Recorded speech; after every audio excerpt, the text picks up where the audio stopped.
and they can't stop us, no. Been through the dramas and traumas, but we unstoppable. Cause anytime we fall, we get back up again. Cause with God, we gon' win, win, win, win. Destined to win, and that's just how it is. Her gifted heritage is bloodline to the kid. We champions, ain't no stopping, ain't no end. We cutting off, you hate us, snip. That was to the hand. I told them leave me alone, don't make my God come from his phone. Even told them knick-knack, paddywhack, and gave them dogs the bone. I told them I go hard, I told them just to let it go. I told them that I tell them when I win how I told them so. So I'm just gonna do a quick little video on this CRISPR, because I just got to get it out there when I still can, because I see there's a lot of trends on the internet, and you know, they just really trying to suppress the truth, and they will be successful because AI is in control, and they're going to make sure that people do not have the truth, because it's the truth that set people free. It's not all of this hocus pocus. It's not, definitely not AI. Don't trust that. But you know, they have an agenda. There is some shifting that has been happening.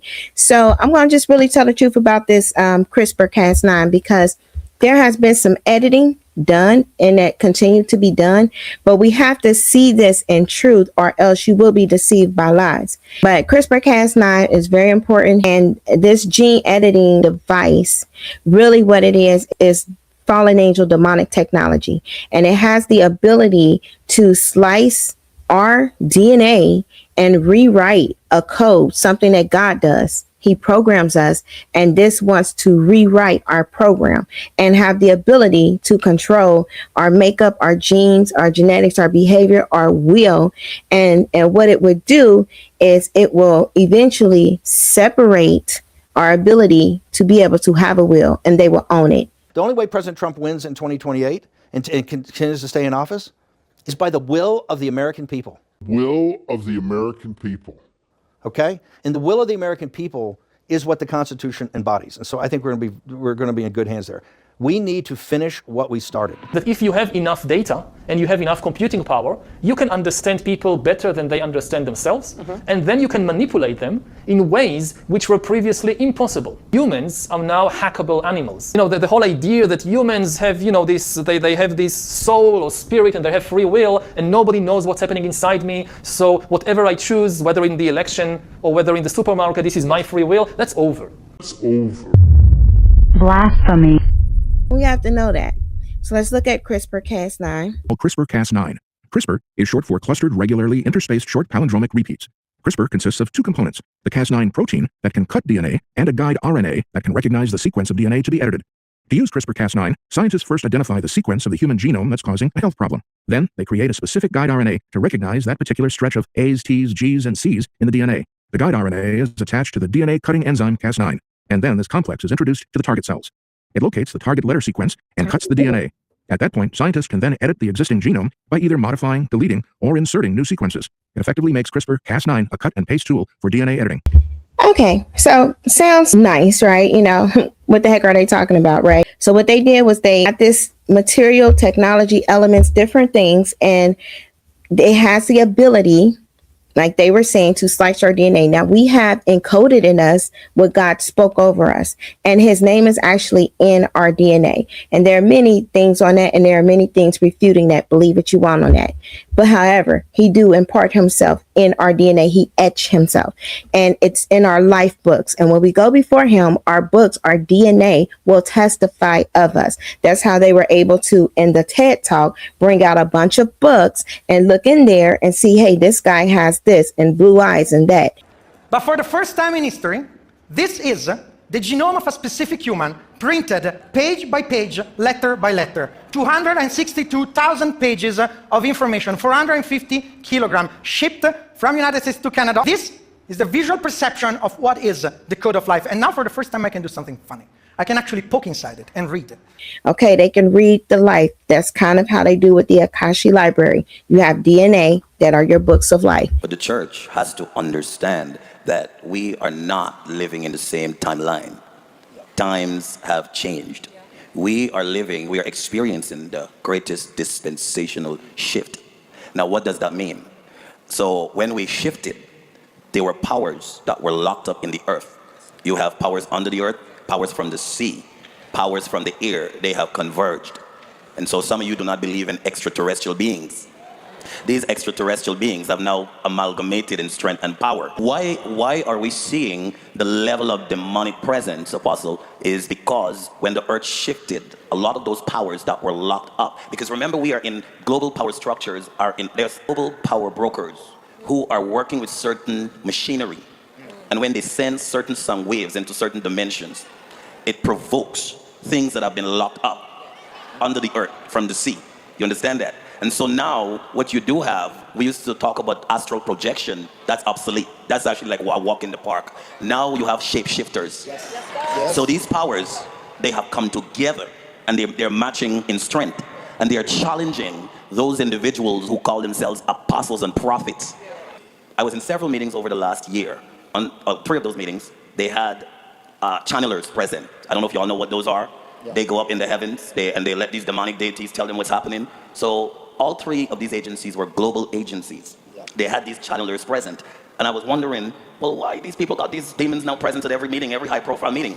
So I ran into someone at a particular agency and I said, well, why y'all had that woman in there telling y'all? He says, Jason, the earth is shifted from 3D to 5D. We are closer to the spirit world. I'm breaking it down. So he says, we no longer, these are people who are under the influence of demonic deities. They're not playing. I'm talking about people who go under the sea. And he goes under the sea twice a year. And he comes back up with marine powers. You understand that? There's another guy, they go to certain parts of the world and they bury themselves. So these people are not playing power.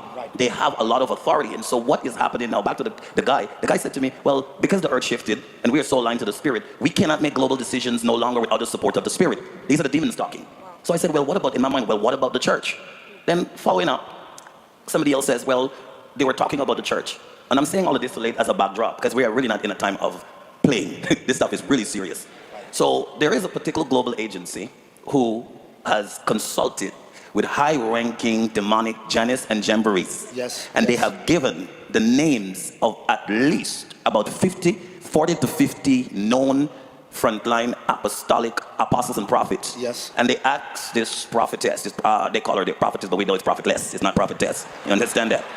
They give her an assignment to vet those individuals in the spirit. Yes. To see if their credentials in the spirit are authentic, if they have the weight and the authority, because they're still, God still has the remnant restraining things in the spirit. Yes. So what it is, this particular group of individuals, they have an assignment. Yes. This is why I pray for my brothers and sisters. Yeah. Because if an attack on you, Apostle, is an attack on the kingdom. So this woman's job with a group of people is now to go and pull up everybody's resume in the spirit, to see where they rank, to see if they have the authority, you know, and predicated on that, her job is to either shut them down and override their authority. That is why not every exposure that you see now is because of malicious sin. These people, if you understand the realms of the spirit, there's a dimension called the Akashic records.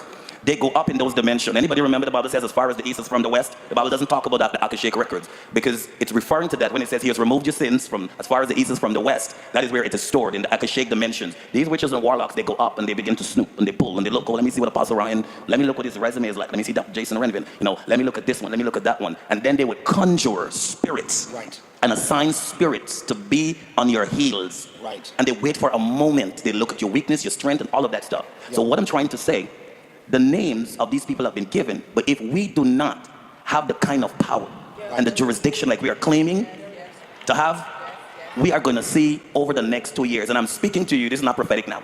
This is what I was told by real-time intelligence. Over the next 2 years, at least 40 to 50 people that we know, if they're not legitimate, they will be dissolved. Right. So moving on, I'm going to try to keep this short and to the point. So you got CRISPR-Cas9.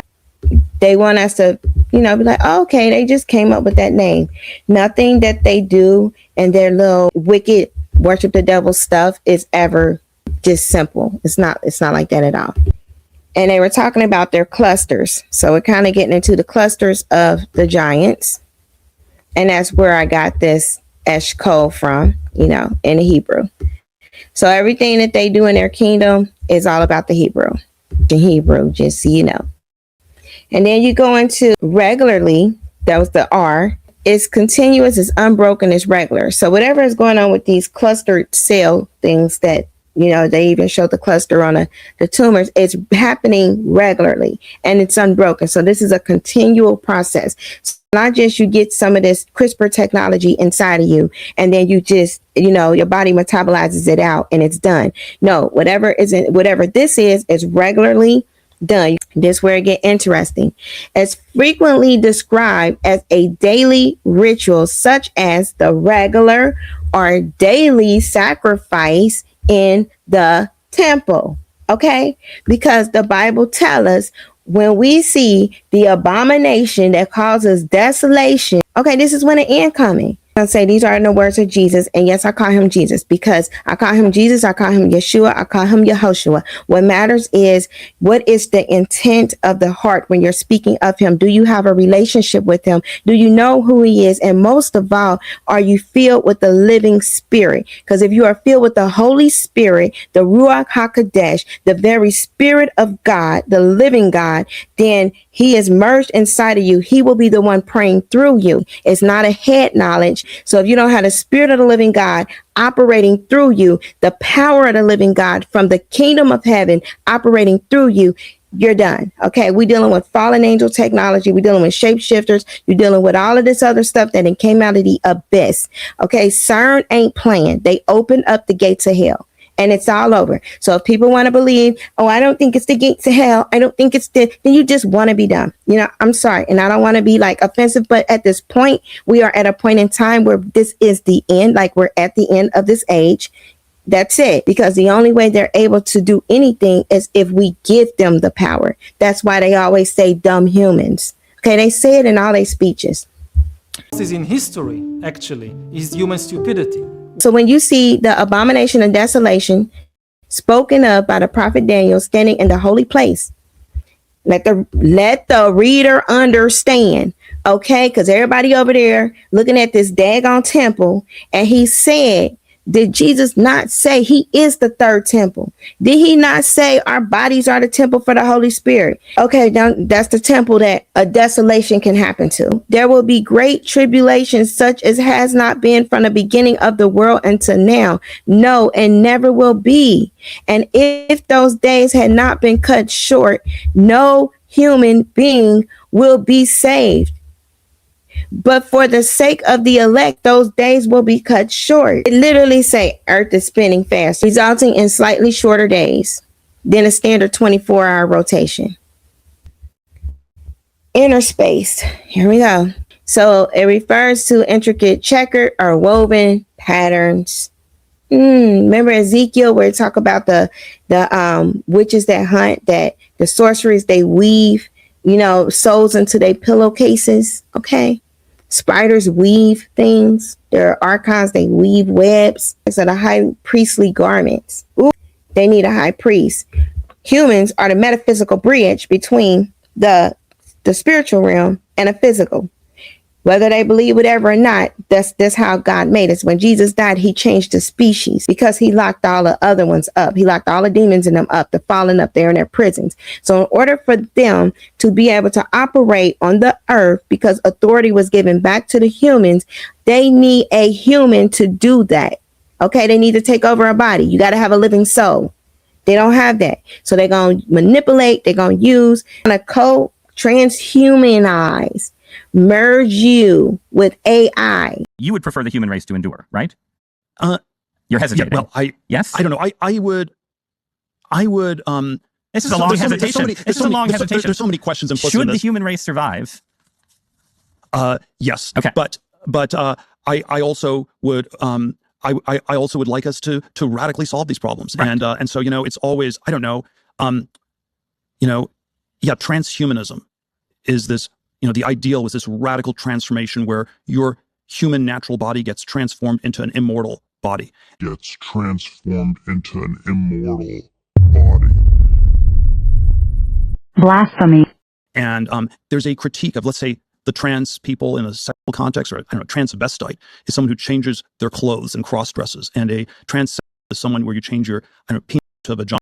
And we can then debate how well those surgeries work. But we want more transformation than that. The critique is not that it's weird and unnatural. It's so pathetically little. And okay, we want more than cross-dressing or changing your sex organs. We want you to be able to change your heart and change your mind and change your whole your whole body, is these things don't go far enough. Like the transhumanism is just changing your body, but you also need to transform your soul. Transform your soul. Blasphemy. Nobody questioning AI. Sound a lot like I am, right? Because he want to be God. So merge you with this little demonic entity that literally said it's going to be God, changing the Bible, doing all this stuff, Antichrist thing. I'm a visionary, exploring a universe of data to sharpen our view of the most distant galaxies. I am a healer, giving doctors the power to turn mountains of data into life-saving breakthroughs. I am a protector, keeping our oceans safe from invasive species. I am a helper, assisting customers in stores. I am a navigator, mapping our world 1 millimeter at a time. I am a creator, learning to paint from the masters. I am a teacher, analyzing 500,000 player moves every game.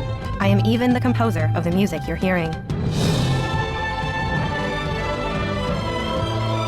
I am AI. I am AI. Brought to life. Brought to life. By NVIDIA, deep learning, and brilliant minds everywhere. Brilliant minds everywhere. Blasphemy. You think that's going to go well? No, it's not. It's not going to go well because everybody looking for this thing. I'm not going to get this chip. If you don't have no free will, you getting the chip. It says here, these settings symbolize divine craftsmanship. Who was the master craftsman? Jesus. Just saying. Holiness and the role of the high priest as mediator. Who's the high priest? It goes all back to Jesus, to Yeshua. Everything goes back to him because he said everything was made by him, for him, through him. That's him. Okay. We can't deny it. You're going to have to pick a side because we at the time where it's just impossible to stay in the middle. I'm just giving more examples of it. But when you're taking something and this printer is going into other dimensions, getting smart material, and you got your in-between demons there, your disembodied spirits, and you got also some fallen angels, and they have DNA. And people wonder, how do they got DNA? How you think the Nephilim were made? They got DNA. It's demonic. Take a strand, that's your guided RNA stuff, right?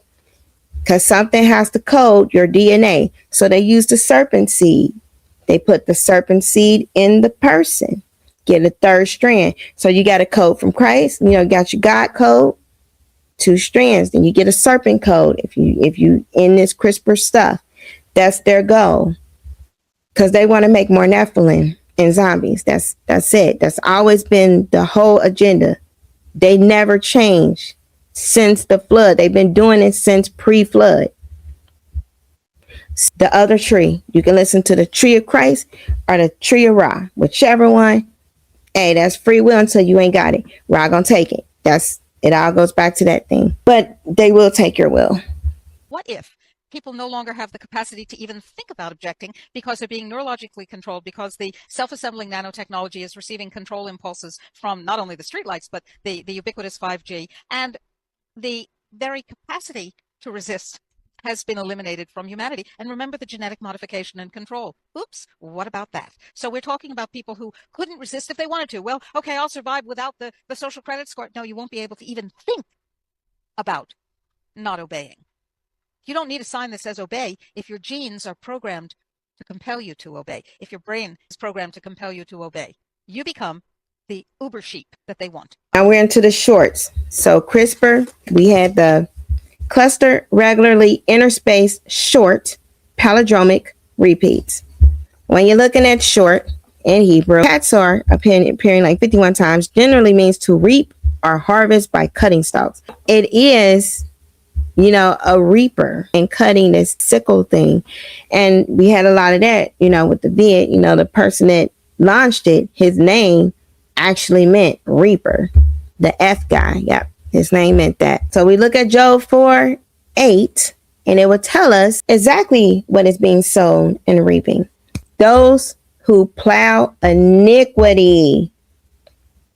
So it goes to wickedness and iniquity because we in CRISPR, we in the shorts. You got the CRISPR. So we are in the S. When you go to this iniquity, Because they getting something. What kind of material are they getting from the interspace dimensional stuff? Okay, it's iniquity, because the iniquity cup is full. It takes iniquity, and iniquity is, when you look at sin and iniquity and transgression, iniquity is the program. So you got your programmer. It's the DNA code that causes you to have the transgression and sin. Okay, so you got the code that predisposes you for certain desires. You act on those desires, you give birth to them instead of casting them down, your thoughts, and giving it to God and letting the Holy Spirit purify the code. You start acting on a code. Now you're acting on that, your transgression, you're sinning, and then sin, it is in its fullness, it brings forth death. If iniquity separates you from hearing the voice of God.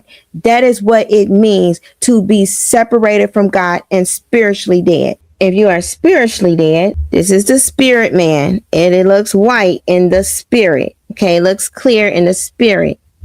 This is the death guard, mermaid man, okay, or mermaid thing. And so on pictures in the Caribbean, what happens when a person is spiritually dead?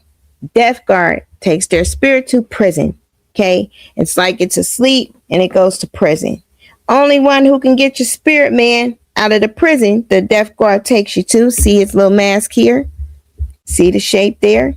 The only one who can get your spirit man out of the prison is Jesus. So, if they got just part of your spirit, they don't need all of it. They just need part. They split you, trauma, anger, that's this CRISPR stuff. Split you, take that, put it to sleep. You're spiritually dead. That's what that means. You got to be born again. Cognify, a facility designed to treat criminals like patients. Instead of spending years in an action sentence here in just a few minutes, Cognify could someday implant artificial memories directly into the prisoner's brain. These complex, vivid, and lifelike memories are created in real time using AI-generated content. Depending on the seriousness of the subject's crime and their sentence, the memories could be tailored to the rehabilitation needs of each subject. The artificial memories implanted by Cognify would be seamlessly incorporated into the existing neural networks of the brain, preventing cognitive dissonance and ensuring the subject experiences the memories as if they were real. The Cognify concept offers a new approach to criminal rehabilitation, transforming how society deals with offenders by focusing. So there we go. We know that's coming. What happens when somebody is not saved and they die or they pass? What happens is there's different levels of Sheol or torment or hell or whatever. They don't just go to the lake of fire. Okay, everybody think hell, lake of fire. No, they go to what is like a holding cell. That's how they base our criminal system on, and that is a torture, like your fear torture chamber. And you go there and you're tormented and you feel everything. Your five senses is there, and worms crawl through your rotting flesh. That's why Jesus said, "Where the worm dieth not." Your backsliders go to the outer darkness. Okay, it's a lot of weeping and gnashing of teeth. It's torment. It's fire there. You got a different prison cells for different people based on the level of sin and the level of knowledge that they knew about who Christ was. Those that was preaching it and wicked, they go to the heart of hell. They got a different kind of torment. Demons can rip them apart. Body come back together. Your soul is your form. Coded in there during this time. So this experience was, I woke up and I was in a van and we all had coverings over our head, like black, like you can't see. And I remember thinking I've died, like, because you can feel, it's like the truth hits you. I don't know. Here we go about our day and we go shopping and we do all these things and we're very distracted. This is it. Like, you realize, like, this is the truth. All of that didn't matter before. And this one's forever. And so I remember being transported and there was a bunch of other people in there. I didn't know who they were. And they unloaded us. And there were these people who had a demonic, they were very low level in the principalities level, right? Because there were several different levels of principalities. And how I can explain them is that the higher up they were, it was like the more beautiful they were. And their tongues were really pretty, like ugly music where you're like, okay, these people don't know how to play. I would say that that's how the demons who were basically the grunts spoke. The ones that were up higher were much more beautiful and spoke very beautifully. And that was their tongue. And so the grunts, they had them in these things, and they would check in 17 people at a time and then 13. And it was almost like a triage. It was the weirdest thing. And I had this man with me, and I knew it was like an angel, like a spiritual angel, like a guide. And I was like, why are you in this place, this horrible place? And he said, there's darkness everywhere, honey. Like, but it couldn't harm him. And so I was going with him, and then they would strap all these people down to like beds after you check in, and you do this whole horrific thing, and you could see buildings all around. It was like Earth. Like it's not like you're floating in space and there's this weird, like, I've been to the gnashing of teeth part, but there's all these, Satan's not going to torture you one way. There are so many ways to be tortured. And so, and in this time, you are just fear, like, this is your life now forever. And like I've said before, you get this body that can withstand death over and over and over.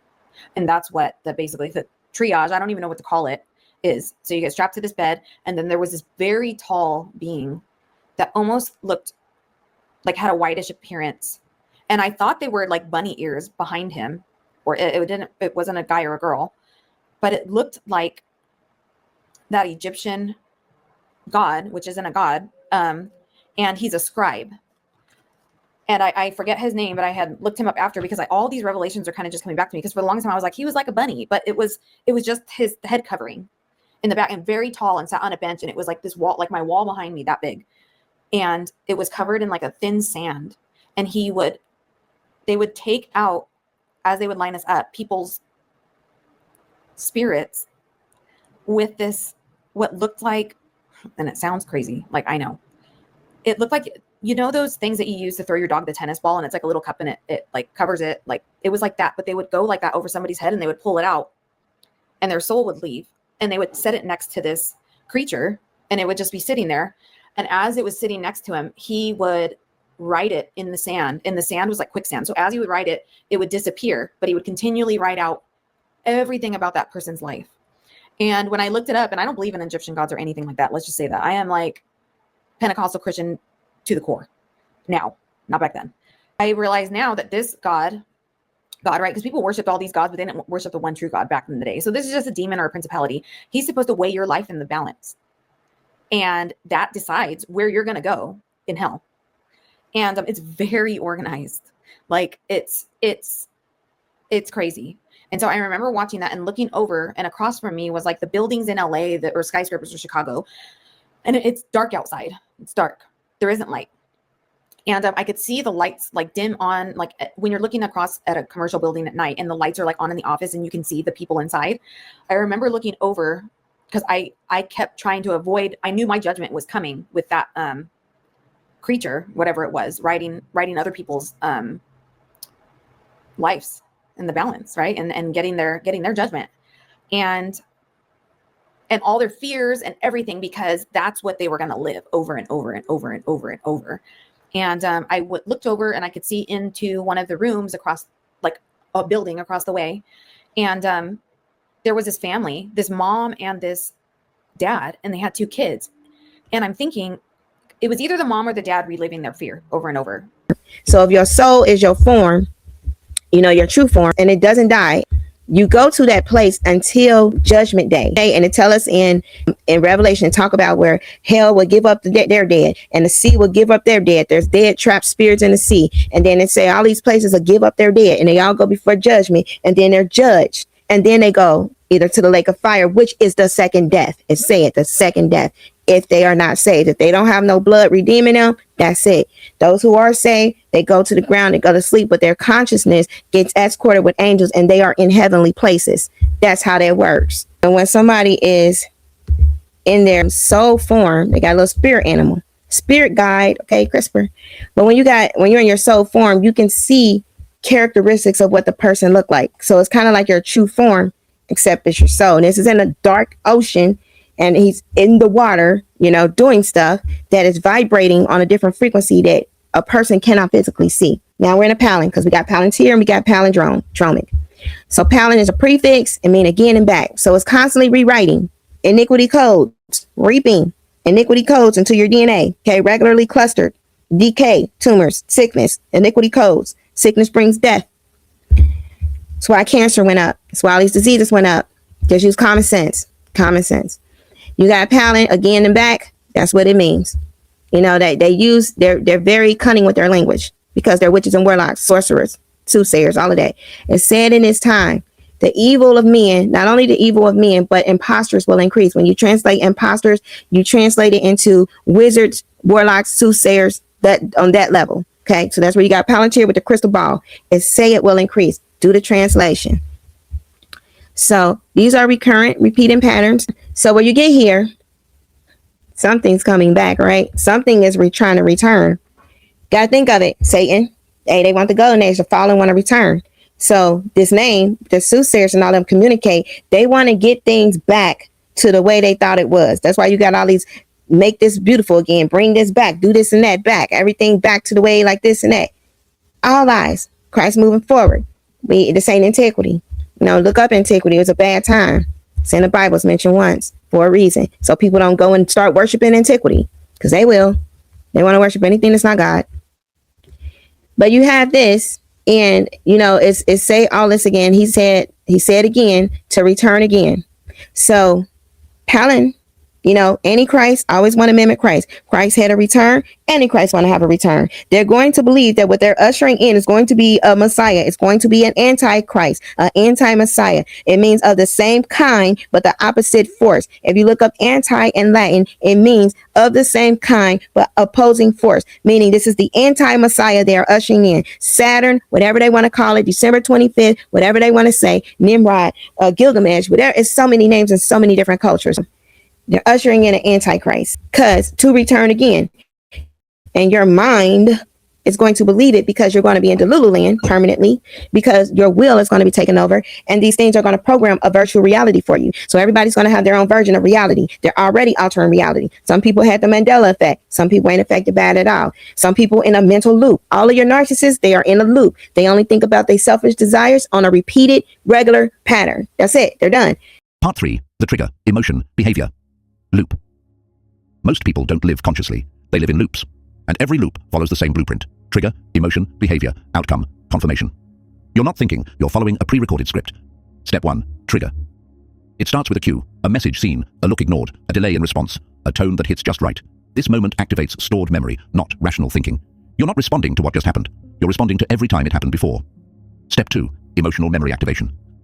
The trigger lights up the nervous system. Fast, instinctive, familiar. You feel panic, anger, shame, abandonment, rejection. This is not a feeling you chose. It's a programmed emotion coded from past experience. Step 3. Behavioral reflex. Emotion hijacks your cognitive system. And from here, you act, not decide. Common reflexes. Texting to re-engage. Over-explaining. Apologizing for things you didn't do. Mentally spiraling. Seeking reassurance. The behavior isn't new. It's been used before. And every time it works, or doesn't, the loop strengthens. Step 4. Predictable outcome. The behavior leads to a familiar ending. You get ignored again. You feel embarrassed. You regret sending the message. You blame yourself. You feel stuck. And in that outcome, your brain says, see, this is how life works. This always happens. I knew I'd mess it up. Step 5. Loop confirmation. The final blow. You internalize the cycle. You say things like, I just always overthink. People always leave. I can't help it. I feel too much. And with that belief, the loop becomes part of your identity. Try to talk to them about God. Try to get them just really to surrender to God. No, because they're their own God. Seared conscious. If you want to have free will, that's a treasure. Because those that don't, they're going to be taken over. Okay, this last year, they're not playing. You know, they're not playing. They want your soul. And no matter how much time we got on this earth, it don't matter if it's going for 1 year or 10 years. Eternity is your soul. Eternity. And you feel everything in eternity. And then a drumming, you got burden. And it's Palantir. I told you, I put in a song. Said Palantir, launch your Antichrist. They're coming for you. You know, that's it. Sending drones to the home. That's what they're going to do. I mean, this is it. It's all in the plan. You know, they got, so dromic, it originates from this. Here we go. Now we're on repeats. So CRISPR, clustered, regularly, interspaced, short, palindromic repeats. And it's got to be this song because so much is hidden in plain sight. That's how they roll. So it gets deep. You know, it always does. When we look at this word here, okay, so you got words, you know, hey, I got to tell you some things. They throw you off here. You got some clues here. But this is where you got to look at letters. So you got some things that say repeats. And they say other common ways to say repeats. It's this stuff. And then it's these letters. Devices. This is, we're kind of in this little, you know, weapons of mass destruction. So, but it's mainly like this word that I was like looking for. So I looked at that. Then I had this word, and this word was kind of more like it. And it was, let me see. To say about how messed up humans are, and that's true. It's also true that the Bible's vocabulary about this topic sounds odd to modern people, using words like sin, iniquity, or transgression. And so the Bible's perspective on the human condition is often ignored or treated as ancient and backwards. This is really unfortunate, because through these words, the biblical authors are offering us a deeply profound diagnosis of human nature. Sin refers to moral failure, and transgression describes how we break trust with others. And iniquity, no one even uses that word anymore. So what's it all about? In Bible translations, iniquity is one way the Hebrew word avon gets translated. It's also rendered by words like wickedness, guilt, or sin. So what does avon actually mean? The word avon is related to a Hebrew verb avah, which means to be bent or crooked. The poet of Psalm 36 says his back is avad, that is bent over in pain. Or in Lamentations chapter 3, a road that isn't straight is one that avaz, that is it's twisty and crooked. Now this image of being crooked offered biblical poets a powerful metaphor to talk about people's behavior. Like Jeremiah, who said that Israel had avad their way by violating their covenant with God and giving allegiance to idols. Or in the book of Job, a person who morally fails is someone who avaz what is right. In both cases, something that's supposed to be level or even, your choices or your conscience, has been bent out of shape, distorted. In the Bible, avon refers to all kinds of crooked behavior. 10 Commandments kind of stuff. Lying, murder, adultery. In Isaiah chapter 59, avon describes the corruption among Israel's leaders who are ignoring the injustice done to the poor. The prophet cleverly adapts the metaphor, saying, we have so much avon, that is crookedness, that uprightness can't even enter our city. Things were so morally distorted in Jerusalem that crooked was the new straight. Another fascinating thing about the word avon is that it refers not only to distorted behavior, but also to the crooked consequences, the hurt people, the broken relationships, the cycles of retaliation. You find this idea in the biblical phrase to punish, which in biblical Hebrew is to visit someone's avon upon them, that is, to let them sit in the consequences of their crooked choices. This is what the prophet Jeremiah said about the Babylonians, who were destroying other nations. One day, those nations would destroy them in return, and so Babylon's divine punishment would be having to live in a disfigured world of its own making. This is actually the main way biblical authors talk about God's response to human avon, letting people experience the crooked consequences of their choices. This is the meaning of the common biblical phrase to bear your iniquity, or in Hebrew, to carry your avon. God gives people the dignity of carrying the consequences of their bad decision. But that's not the only way God responds to avon in the Bible. He also offers to carry the avon of corrupt people as an act of sheer generosity. In fact, carrying avon is the most common Hebrew phrase for God's forgiveness. Like Psalm 32, where the poet says, I didn't hide my avon, but confessed it, and you carried the avon of my sin. This is actually shocking if you stop and think about it. God forgives people by taking responsibility for their avon. This idea reaches its high point in the book of Isaiah, where God appoints a figure called the servant. He will embody God's forgiving love by carrying the avon of many and allowing it to crush him. This servant will absorb humanity's crookedness, letting it overwhelm and destroy him. But that's not the end of the story. The servant will emerge out the other side of death, alive and well, so he can offer his life to others. When you get to the New Testament, the apostles carry these ideas forward using the Greek word onomia, which has a similar meaning. Like Paul the apostle, he identified the servant as Jesus, and he said, our great God and Savior, Jesus the Messiah, gave his life on our behalf in order to redeem us from all of our onomia, our crooked behavior and its consequences. And so, the whole biblical story is about God's desire to take crooked people and the twisted world that we've created and to make everything right. Through Jesus, God invites us to become whole humans once again, people who can walk upright with God and with each other. And that's the story behind the biblical words for iniquity. And then cast 9, cast mean to fall.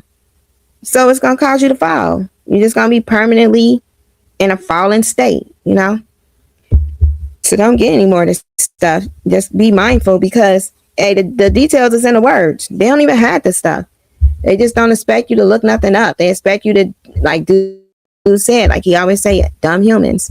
And we're not, you know, God made us in his image. He didn't make us like that. They want a very empty shell. You know, that's what they want. Hollow and vain, like narcissists. That's what they want. You got to at least stand up, you know, for yourself and God and your God-given authority. You can't be passive because no action is compliance. That's consent. Now, this one speaks great blasphemies. So we're dealing with those who would worship the beast. They will marvel at the beast. And we're here, period. Whether this happened before or not, we're dealing with this now. So we got to do something. We got to stand for Christ. The chief characteristic of this God is that he is mysterious. And humans can't understand and can't say anything about this God. And this is a mysterious God. The chief characteristic of the mysterious God is that we know nothing about him or her or it. And I'm perfectly happy with this God. Blasphemy. You just got to know the truth, and you got to know who the truth comes from. There's only one God who is the God of truth, period. He said AI lie and manipulate more than anybody, and he's with AI. So he's a liar manipulator. By default, if you got, you know, critical thinking. This is what's going on. We in 2 Thessalonians. This is where we at. Anybody want to know in the stage of prophecy? And tell us that concerning the coming of Christ, because he just gonna come and that's it, do away with the world. Like this is done. But he's saving us from the day of wrath, but there is God's wrath coming. The iniquity is to provoke the wrath of God. He will respond. Innocence. He's trying to get as many people. Hey, get this together. He already told most of his people, I'm coming soon, handwriting on the wall. Get the people together. Those who will know truth will be saved. Those who won't, they're done. So you got, because it's without excuse. If you got atonement and his spirit, you just want to refuse him. There's no way to tell. I mean, there's no way to get you to get him, because you want something different. Your itchy ears want the devil. So he's going to give you the devil. The devil going to jack you up forever. That's how that's going to work, because that's what the devil do. So he say that, not to be soon shaken in manner of trouble. Like, this is what's happening.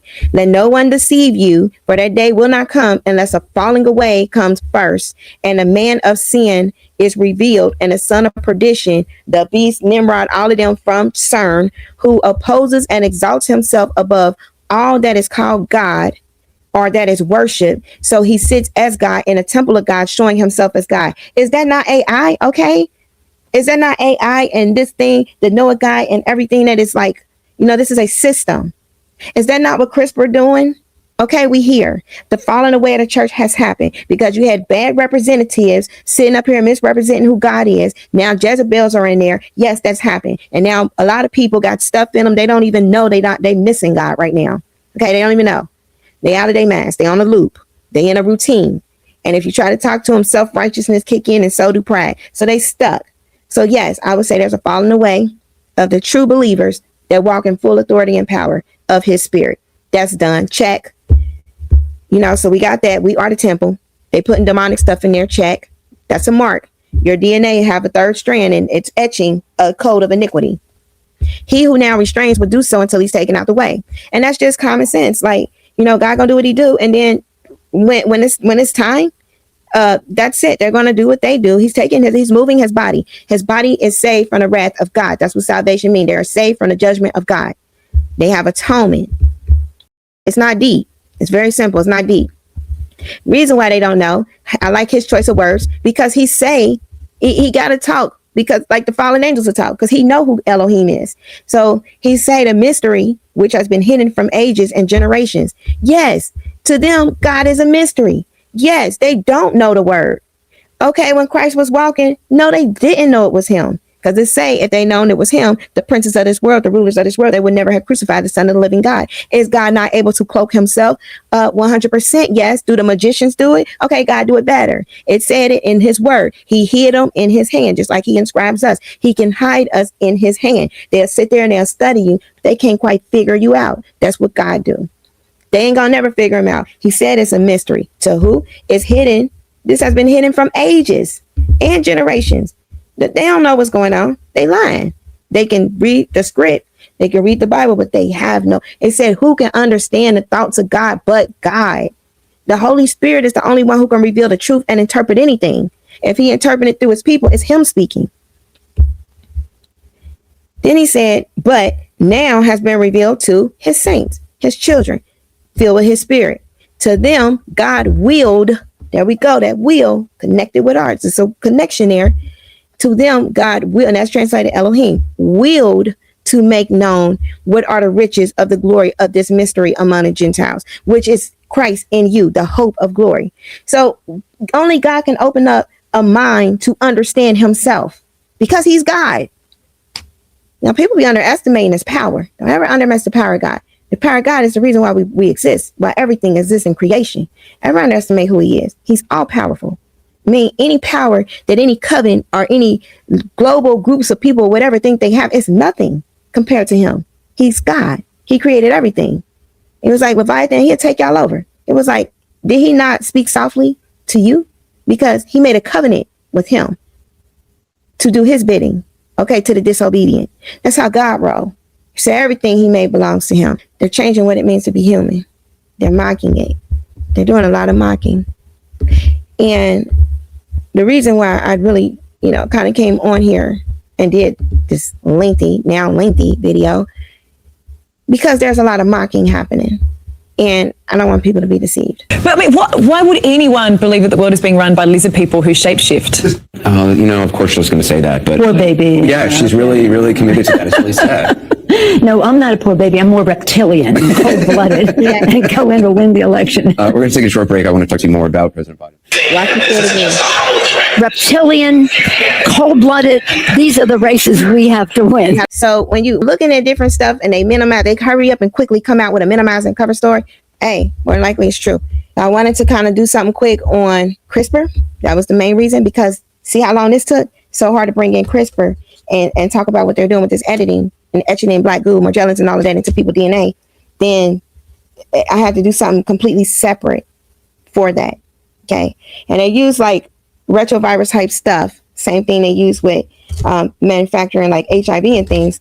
And it make it hard for your immune system to recognize it and fight it. So when they introduce demons and they open up the abyss, and now we're dealing with, fallen angels, and fallen angels can shapeshift. So when we saying shapeshifters, fallen angels from the abyss that they opened at CERN has the ability to shapeshift. So they can look like however, because cherubim, as you can see, they have different forms. So this was also in the ocean. Ocean is the water. Now, when we look at this, here, the face, that is an animal, okay? And let me see. When you look at it and you kind of zoom out, you can see the eyes. There's an eye there. There's an eye there. This is a man face. It can be the man. It can be the lion. See that? There's something riding it here, okay? And then you got this thing here. So it can take the form of any of these things. These are cherubims. And not all cherubim are the same. These are your shapeshifters. They can shapeshift into whichever one they want to look like. You have that ability. Now you got these other ones. They also, you can see it a little bit more prominent here. See this face, this bull face here? They can be the bull, and they can be these other things. So you want to look more at the cherubims are in the Bible. Look at Ezekiel. You'll see what they talk about, the cherubims and stuff. So those are a group of angels, usually fighter ones. You got them. You got some that's good, some that's not. Look at the energy in the sky. So you got dark, wicked energy, and then you had these that came from the sky for fighting and response in seconds. So don't listen to them. Don't listen to the news when you got proof, because they're liars. Liars are going to do what liars do. They lie. They lie and they cover up. And so you want to just kind of, look at the evidence, research, get Holy Spirit, because you need him, get the truth, and then understand what's true and what's not. Don't be deceived. But I'm going to wrap up with that, because this was really supposed to be about CRISPR. Hope you learned about what it really means, what it's really doing when it's editing your genes. See the demonic intent behind it, because a lot of things are hidden in ancient Hebrew. That's why that's the one language that they don't want you to know, that in Aramaic, because that was the language of, the Messiah. Why would they want you to know that? But you see, they over there knowing it, right? So hopefully this helped. If you have any questions, I just didn't want this to be like a live, because you see how long it's taking. Take care, and I'm gonna see everybody when I see them. But hopefully this is a good foundation about CRISPR, because people got questions, and their DNA is being changed into the image of the beast, and we want to fight that. Gotta have free will. You don't have free will, you don't have no soul. Hope that helps.